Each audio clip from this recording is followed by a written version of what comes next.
Hola, mi nombre es Daniela Muñoz y el día de hoy estaré presentando mi segundo parcial de Ética y Política.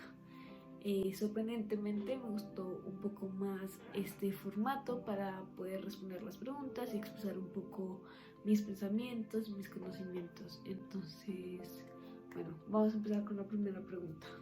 Bueno, la primera pregunta nos pregunta si la guerra es necesaria y si sí lo es, ¿en qué casos podemos hablar de una guerra justa?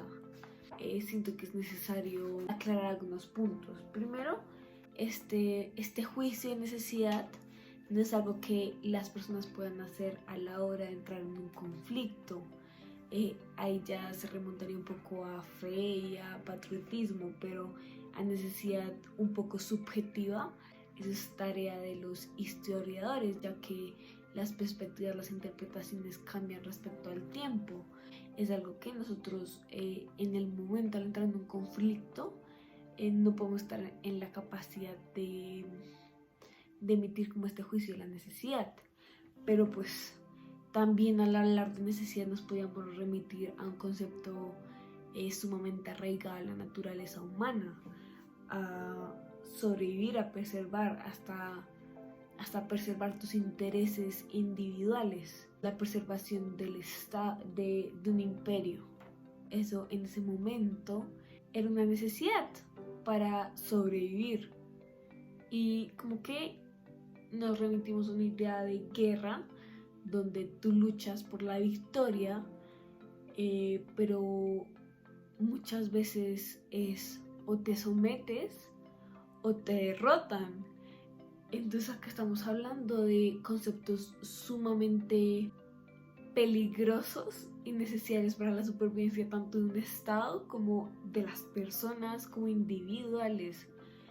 A veces someterse para los estados puede ser una buena opción para preservar a su pueblo, ya que pudieron identificar que ganar ya no era algo probable, pero antes era mucho más delicado. Antes se tenía en juego la cultura, digamos, las tierras, los líderes, la conquista, la esclavitud. Todos esos eran factores de supervivencia de los estados. Entonces, ahí podríamos estar hablando de necesidad. Y digamos, un ejemplo de cómo en perspectiva una guerra sí fue necesaria es la Revolución Francesa. Y como bien lo hablamos en la clase, sin la Revolución Francesa no tendríamos derechos. Entonces, la Revolución Francesa fue una guerra necesaria. Todos interpretan la guerra y sus motivos por ir, sus razones por las querer ganar o defenderse de maneras diferentes. Pero en la actualidad sí existen precedentes, digamos, de cuando una guerra es necesaria.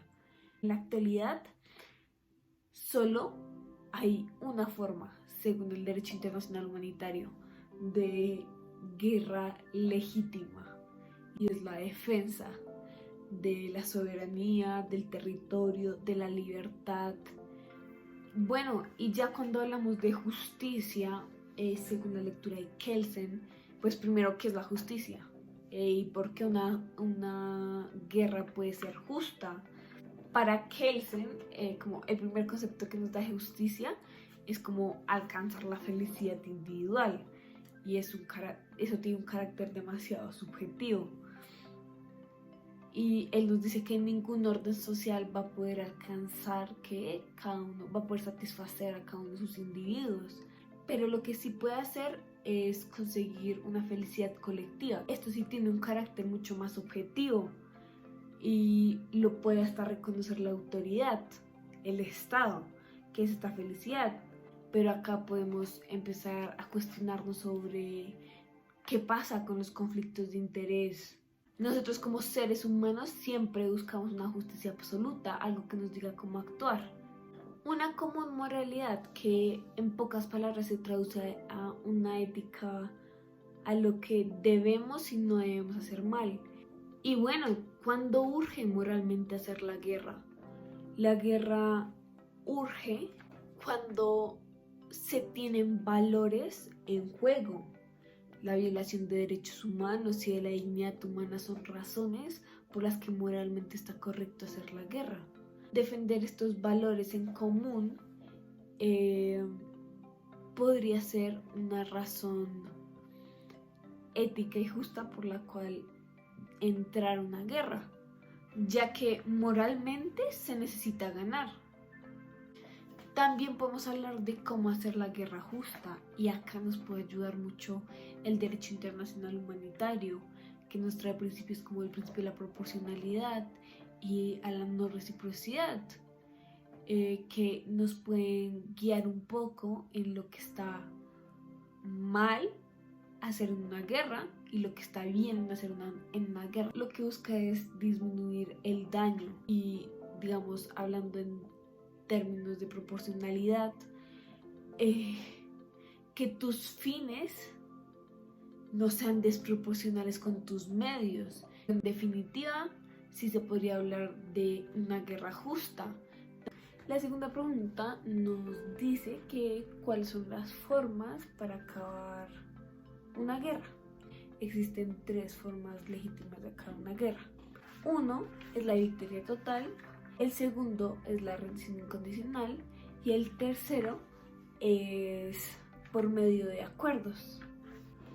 Como yo lo veo, la primera y la segunda tienen mucha relación, ya que si se tiene una victoria total por una parte, la otra parte tiene una rendición incondicional. Así que lo voy a hablar en términos de rendición incondicional.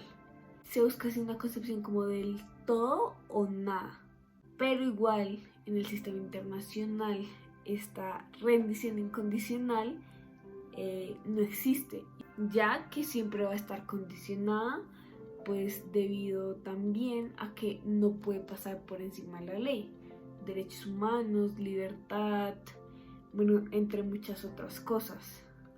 Una rendición incondicional no busca negociar con la contraparte este conflicto armado, ya que para los vencedores está fuera de la esfera moral. También está este término de desconfianza, de la contraparte igual no estaba dispuesta a rendirse. Acá estamos un poco más hablando de, digamos, lo que pasó en la Segunda Guerra, someterse antes de que los destruyan con la bomba de Hiroshima, Estados Unidos en Japón. Básicamente, aunque se dice que la guerra ya había acabado para ese entonces, era me rindo ya para que no destruyan más a mi pueblo. Y por otro lado tenemos los acuerdos, que es una forma para acabar el conflicto. Y pues nosotros tenemos el ejemplo más cercano y vívido, que es cómo acabó el conflicto colombiano. Con esta forma de ponerle fin a un conflicto, las dos partes de la guerra tienen que renunciar a algo, tienen que ceder, y se tiene que trabajar para conseguir una perspectiva común de la realidad, para manejar estos conflictos, para poder tomar decisiones. Y pues desde mi punto de vista, esta es la mejor forma de acabar con un conflicto, ya que buscan conciliar y buscar una solución a todas estas problemáticas que en un principio llegaron a la guerra. Y bueno, la pregunta 3 se me hace la más sensible de las 3 de nuestro contexto como colombianos. Nosotros como sociedad colombiana deberíamos construir una conciencia colectiva de lo que pasó en el conflicto armado, que deberíamos entender más a trasfondo lo que sucedió y por qué sucedió, que no era suficiente solo castigar a los victimarios y compensar a las víctimas, aunque esto sí es un paso hacia la paz. No significa que queramos volver a como todo estaba antes. ¿Qué pasa si este antes del conflicto es lo que ocasionó el conflicto? Tenemos que cavar un poco más hondo para poder entender en un principio por qué la guerra se desató, por la mal distribución de tierras, la exclusión política. Pudieron haber sido tantos factores y nosotros como colombianos, nuestro deber es saber qué fue lo que desató tanto sufrimiento, tanta violencia, para garantizar que no vuelva a pasar. Necesitamos saber la verdad y no volver a repetir nuestros errores. ¿Cómo podemos hacer esto? ¿Cómo podemos hacer que esta conciencia social se cree? El autor nos decía que por medio de videos, imágenes, yo tuve la oportunidad en el 2019 a ir a una de sus exposiciones de Jesús Abad, y es una buena forma de concientizar a la gente que primero es algo que no puede volver a ocurrir y que es nuestra responsabilidad como ciudadanos no dejar que esto pase. A mí el ir a esta exposición de fotos tan desgarradoras, pero que no pasan la línea del amarillismo, fue decisivo para empezar a ser más consciente del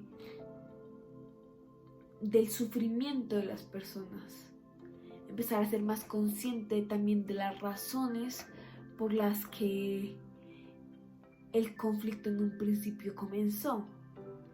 La verdadera lucha es preservar la paz.